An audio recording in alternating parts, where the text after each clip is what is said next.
Is this evidence of manipulation on the environment by some unknown hominid? Well, let's take a closer look. Alright, so we're out in the field right now. I'm going to be taking you to see this, what again looks like a blind, different type of design, but a blind. I got it before. I didn't have much time to record it, and I was trying out S-Log, and I found out I had to up the settings of exposure, so it didn't come out very well. But just to give you an idea where we are, we're on the southeast facing slope. And the southeast facing slope here gets a lot of sun.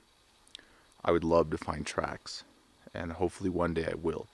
But just to give you an idea of, look at this place.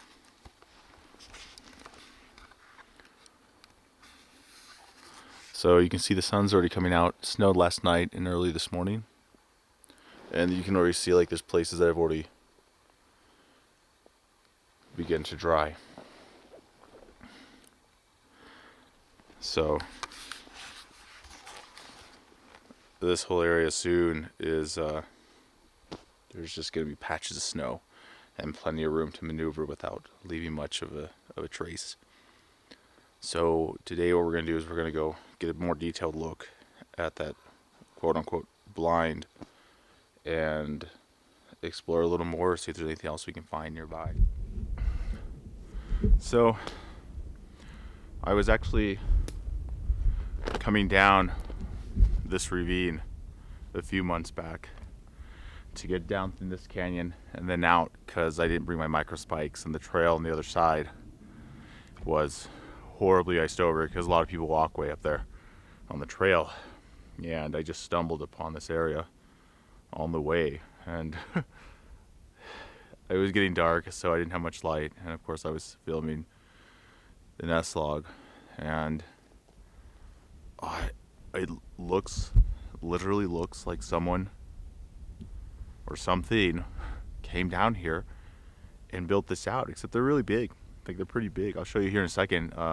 What it looks like is that something came and broke the branches down to create a blind for looking this direction behind me. Down into there's a canyon where there's actually, it's a tourist attraction. We're still pretty far up. I mean, you could see people. They'll probably look like little ants down there. I don't know if anyone's there right now because it's winter, but this looks right down into it, and it's concealed on both sides by terrain and by a bunch of trees behind it, and it takes a while and a lot of rough terrain just to get down here. So come on, let's go check it out.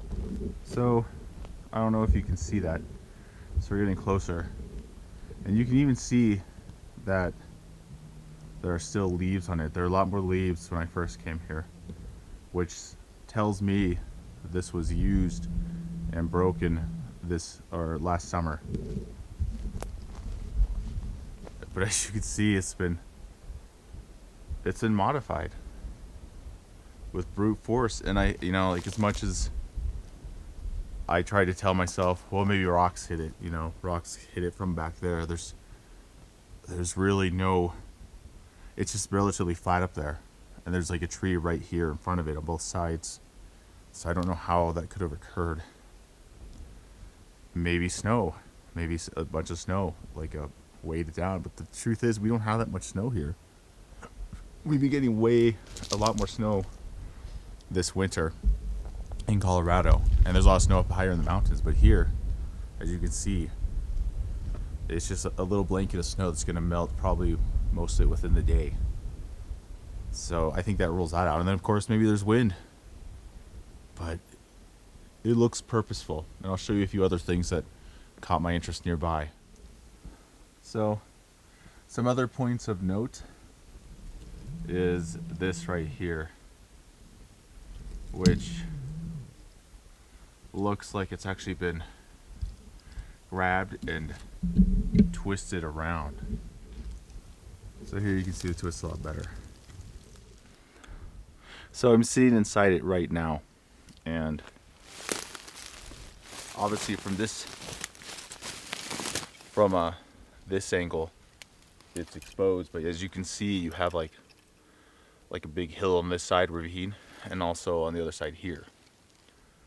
But this whole thing has been broken down to view down into this canyon. Hopefully you can see it from the same perspective that I can. You can see how, looking right down through here, you can see across the canyon a little bit of the road and the trails on the other side. You probably can't see them right now, but if you can just see like the vantage point that this is going, it's that'll probably help. And just imagine this whole thing full of leaves. I mean, you can see how there's still leaves attached to it, which I'm curious to see if this, maybe it isn't dead. Maybe this the leaves will grow back every year, and so it can be reused. Which, if that's the case, that'll be really exciting, because that means this is a spot that can be reused year after year, and not just like a one-time use, which is what I'm thinking it might be right now. All right, so check this out. It looks like something like just came here and broke this off, and this is pretty high. Okay, and I have to reach up for that. And then down here again for this one. And this one almost looks a little twisted. I'll get to the other side, but you can see if there's multiple. So look at that. I'm trying to reach in here to show you, but it's like it was broken down. You can see like the force of the brake pushed this out as these two were broken down. And then of course we have this other one I showed you earlier. Look at that, like, and basically where I've been just sitting there, it's a perfect little spot to sit down and be concealed and look down the rest of the valley.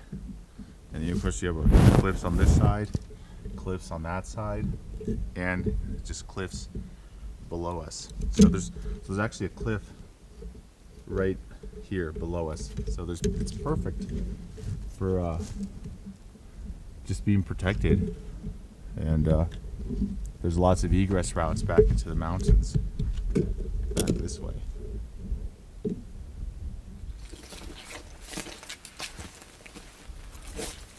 So here's another view of the, I'm just going to call it a natural blind, like a vegetation that's been manipulated to serve a purpose. And you can see how it was broken for some natural phenomena that broke in these several places right in this direction, giving you the perfect vantage point looking this way, and natural terrain and vegetation protecting you on the rest of the sides. Is that insane or what? Now imagine this whole thing has leaves on it, okay? And consider that. Now obviously this could be natural. This could, maybe we could say it's a bear. You know, there could be a lot of different explanations for this. And of course, until we have more verification of this hominid species, this type of evidence isn't very solid evidence. So it's physically there, and it can support a hypothesis, but at the end of the day, until we know that this hominid like exists, this is more anecdotal evidence. But it is quite compelling, right? I mean, like I've said millions of times, let me know. I've been wrong plenty of times before. You know, it's a search, and you have to learn all kinds of disciplines out here. You have to learn like the nature. You have to learn, like what's known phenomena, biology, animals. Humans do so much manipulation of the environment out here. That's why it's so easy to dismiss as human-made. Obviously, things like this, I don't think a person could do this if it was alive, like it is. I mean, maybe a strong person. We're gonna do some tests in later videos to see, because I've been surprised at some of the things I've been able to do on my own that I thought it would be much harder. So maybe a person did this. Maybe a person came and built this blind to spy into this tourist attraction down in the canyon. But I don't know. But we're gonna explore a little more. I want to go up this way. But let me know what you think. I mean, it, am I crazy? Anyway, thanks for watching. Oh yeah, like and subscribe.